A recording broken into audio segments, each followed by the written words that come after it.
illegal blockades that have been disrupting the lives of too many Canadians. Here in our capital city, families and small businesses have been enduring illegal obstruction of their neighborhoods, occupying streets, harassing people, breaking the law. This is not a peaceful protest. At the borders in different parts of the country, the blockades are harming our economy and endangering public safety. Critical supply chains have been disrupted. This is hurting workers who rely on these jobs to feed their families. Yesterday, the Ambassador Bridge was reopened between Windsor and Detroit. Our team and I have been working with Ontario and the City of Windsor around the clock. I want to thank the officers on the ground, including the RCMP, who played an active role. We now have a responsibility to make sure that the bridge stays open. With each illegal blockade, local law enforcement agencies have been acting to keep the peace within their jurisdiction. Despite their best efforts, it is now clear that there are serious challenges to law enforcement's ability to effectively enforce the law. On Friday, Ontario invoked a state of emergency to respond to the blockades. This was the responsible and necessary thing to do. Today, to continue building on these efforts, the federal government is ready to use more tools at its disposal to get the situation fully under control. After discussing with Cabinet and caucus, after consultation with premiers from all provinces and territories, after speaking with opposition leaders, the federal government has invoked the Emergencies Act to supplement provincial and territorial capacity to address the blockades and occupations. I want to be very clear. The scope of these measures will be time-limited, geographically targeted, as well as reasonable and proportionate to the threats they are meant to address. The Emergencies Act will be used to strengthen and support law enforcement agencies at all levels across the country. This is about keeping Canadians safe, protecting people's jobs, and restoring confidence in our institutions. Here's how the measures we're taking today will help get the situation under control.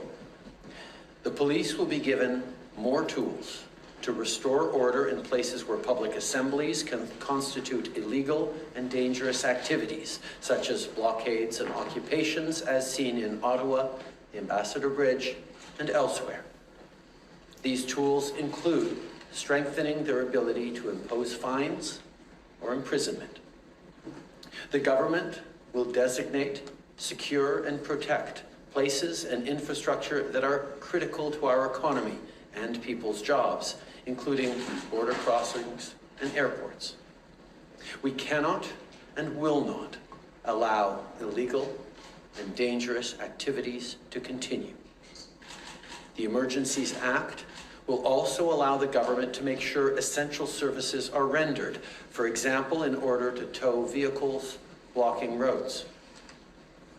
In addition, financial institutions will be authorized or directed to render essential services to help address the situation, including by regulating and prohibiting the use of property to fund or support illegal blockades. Finally, will enable the RCMP to enforce municipal bylaws and provincial offenses where required. This is what the Emergencies Act does. Let me be equally clear about what it does not do. We're not using the Emergencies Act to call in the military. We're not suspending fundamental rights or overriding the Charter of Rights and Freedoms. We are not limiting people's freedom of speech. We are not limiting freedom of peaceful assembly. We are not preventing people from exercising their right to protest legally. We are reinforcing the principles, values, and institutions that keep all Canadians free. Something that's been used ever, but it exists for a reason. Invoking the Emergencies Act is never the first thing a government should do, nor even the second. The Act is to be used sparingly and as a last resort. Right now, the situation requires additional tools not held by any other federal, provincial, or territorial law. Today, in these circumstances, it is now clear that responsible leadership requires us to do this. These measures must be and will be compliant with our Charter of Rights and Freedoms. Indeed, the Emergencies Act was created in the late 80s to flow from and uphold the Charter. We'll always defend the rights of Canadians to peaceful assembly and to freedom of expression, but these blockades are illegal, and if you're still participating, the time to go home is now. On a separate track from the Emergencies Act, I want to reassure people that the Canadian Border Services Agency is already turning back non-Canadians trying to enter Canada to participate in blockades. And of course, while we get the situation under control, we'll continue to have Canadians' backs. I want to remind affected businesses that if you're facing revenue losses, support is available through our wage and rent subsidy programs. We know that downtown Ottawa businesses in particular have been hard hit by these illegal activities. In the coming days, we'll be launching specific support for those businesses.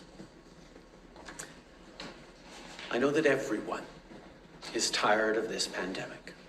We're hearing your frustration with COVID and even with the temporary measures we had to put forward to keep people safe. I know people are frustrated. I hear it. You have a right to express that frustration and even your anger with the government or government policies. It's something we'll always defend in this free and democratic country. But blockading streets and critical infrastructure and depriving your neighbors of their freedoms is a totally different thing. It has to stop.